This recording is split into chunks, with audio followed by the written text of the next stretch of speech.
कहां पहुंची है इसका जवाब किसी के पास नहीं है, मगर बेरोजगार कोशिश तो पूरी कर रहे हैं। कई हफ्तों से उन्होंने अपने मुद्दे को ट्विटर पर बनाए रखा है। आज भी कई लाख ट्वीट किए गए। इन ट्वीट के बारे में कहा जा रहा है कि राजनीतिक रूप से प्रायोजित था। जरूर राजनीतिक दल के लोग शामिल थे, लेकिन वही राजनीतिक दल अपने नेता का बयान इतना ट्रेंड क्यों नहीं करा पाते हैं? लेकिन क्या सिर्फ इसी आधार पर समस्या को खारिज किया जा सकता है? थोड़ी जल्दबाजी होगी। विगत कई दिनों से सोशल मीडिया में तरह तरह के मीम चल रहे हैं कि 17 सितंबर को राष्ट्रीय बेरोजगार दिवस के रूप में मनाएंगे। आज प्रधानमंत्री का जन्मदिन भी है, उन्हें बधाई, शुभकामनाएं। सुबह से इस तरह के मीम ट्वीट किए जाने लगे। प्रियंका गांधी ने भी आंदोलन के समर्थन में ट्वीट किया। यूपी के कृषि बेरोजगारों से जूम पर बातचीत की, उनका हाल जाना। झारखंड से भी युवा ट्वीट कर रहे थे कि हाँ, मैं एक बेरोजगार हूं, पढ़ा लिखा, जी-टेट 2016 पास योग्यताधारी, हेमंत सरकार की सरकारी नीतियों से लाचार हूं। जाहिर है यह आंदोलन प्रधानमंत्री के जन्मदिन पर तो हो रहा था, मगर दूसरे दलों की सरकारों के खिलाफ भी इसमें कई नारे दिखाई दिए। 3222 बीपीएड सेकेंड बैच का ऑर्डर है, तब भी नियुक्ति नहीं दी गई। महाराष्ट्र से एक ट्वीट दिखा कि पवित्र पोर्टल शिक्षक भर्तीला विशेष परवानगी टेक्स्ट मैसेज आंदोलन, यानी महाराष्ट्र से भी युवा शामिल थे। गुजरात से एलआरडी पुरुष वर्ग की नियुक्तियों को लेकर युवा ट्वीट कर रहे थे। असम से फॉरेन ट्रिब्यूनल के जो परीक्षा है, 1 साल से नतीजे आने के बाद भी ज्वाइनिंग का इंतजार कर रहे थे। आरआरबी बिलासपुर के सहायक लोको पायलट नियुक्ति की मांग कर रहे थे। विशाखापट्टनम से जो टेक्नीशियन हैं वो लोग अलग रेलवे से अपनी नियुक्ति के बारे में जिक्र चाह रहे थे। बेशक नारे मोदी सरकार के खिलाफ लग रहे थे, मगर ध्यान से देखिए तो कांग्रेस और विपक्ष की सरकारों के सताए युवा भी इस आंदोलन में ट्वीट कर रहे थे। बीएड शुल्क वृद्धि वापस लो का भी नारा दिखा। यूपी से युवाओं में अलग अलग भर्ती परीक्षाओं के अलावा नौजवान संविदा को लेकर छपी खबरों के खिलाफ नारे लगा रहे थे। खबर छपी है कि सरकार ऐसा प्रस्ताव ला रही है कि पहले सरकारी नौकरियों में 5 साल के लिए संविदा यानी कॉन्ट्रैक्ट पर रखा जाएगा, फिर जो लायक होंगे उन्हें परमानेंट नियुक्ति मिलेगी, बाकी छांट दिए जाएंगे। छात्र पूछ रहे हैं कि 5 साल लगाकर तैयारी करो, सेलेक्ट हो जाओ, 5 साल बाद रिजेक्ट हो जाओ, फिर जीवन का क्या? इलाहाबाद जो सरकारी परीक्षा देने वाले युवाओं का गढ़ है, वहां पर नौजवानों में संविदा मुद्दे को लेकर काफी बेचैनी है। लखनऊ, हापुड़, महोबा, सुल्तानपुर और कई जगहों में उत्तर प्रदेश और बिहार के बेगूसराय में भी इस तरह से बेरोजगार आंदोलन को लेकर सक्रियता दिखी। इस आंदोलन में तरह तरह के मुद्दे हैं, कई राज्यों के मुद्दे हैं। पहले डिसलाइक चला प्रधानमंत्री के मन की बात के यूट्यूब वीडियो पर लगाया गया। अब राष्ट्रीय बेरोजगार दिवस उनके जन्मदिन के मौके पर मनाया जा रहा है। क्या रोजगार का मुद्दा केंद्रीय विषय बन पाया?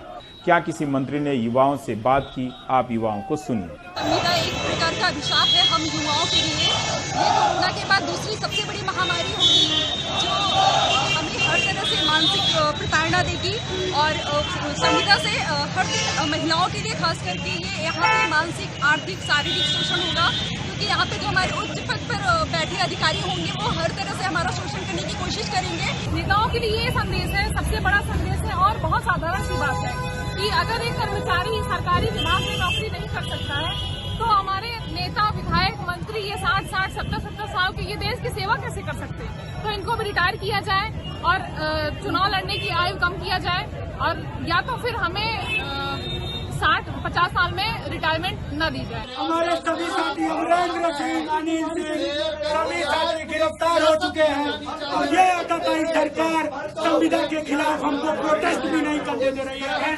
हम शांतिपूर्वक मास्क लगा के अपना प्रोटेस्ट कर रहे हैं। आप लोग देख सकते हैं तमाम साथी हमारे यहाँ पे गिरफ्तार हो चुके हैं, और आप लोगों से, मीडिया कर्मियों से हम लोग निवेदन करना चाहते हैं, संविदा का ये जो प्रोटेस्ट बांसन चौराहे पे चल रहा है इसको कमजोर मत होने दीजिए। हमारे देश के स्वघोषित, उनका जन्मदिन है कि नहीं यह पता नहीं, लेकिन उन्होंने घोषणा किया आज उनका जन्मदिन है। स्वघोषित विश्वकर्मा जी को उनके कामों को याद दिलाने के लिए आज हम लोग बेरोजगार दिवस मना रहे हैं। उन्होंने सत्ता में आने से पहले कहा था कि हर एक वर्ष 2 करोड़ रोजगार दिया जाएगा युवाओं को। 2 करोड़ रोजगार का तो छोड़ दीजिए, आज 6 साल हो चुका है, 50 लाख रोजगार जा चुके हैं, और 1 लाख रोजगार का भी सृजन नहीं हुआ है। और लगातार जितनी भी प्रॉफिट मेकिंग कंपनियां थी उनको सरकार के द्वारा बेच दिया जा रहा है और लोगों का रोजगार जा रहा है। जो सिपाही अपनी जवानी को सड़कों पर कुर्बान करते हैं, हमारी आपकी रक्षा करते हैं, हमारी बहन बेटियों की रक्षा करते हैं, उनको ये सस्पेंड कर देंगे। आप भला बताइए कि यदि वो 50 साल में रिटायर हो जाएगा, उसका लड़का इंटर पास करके अगर कहीं पढ़ना चाहेगा तो पढ़ नहीं पाएगा, क्योंकि उसके पिताजी रिटायर हो जाएंगे तो उनके पास कोई आय का स्रोत नहीं रहेगा। आपको क्या लगता है कि आप अपनी जिद पे अड़े रहेंगे और हम बेरोजगार आपकी ये जिद को देखते रहेंगे? अरे ये समय ज्यादा दिन तक नहीं रहेगा योगी जी, अब ये समय आपका आ गया है, अब आपको भी वहाँ पहुँचाएंगे जहाँ से आप आए हैं। अब ये बाबा राउर सपना पुराइम, परीक्षा देवे जाइम कब नौकरी पाइम। सोच ले तो रही बाबा नौकरी मिली तो रवा खातिर गो कमरा बनाई।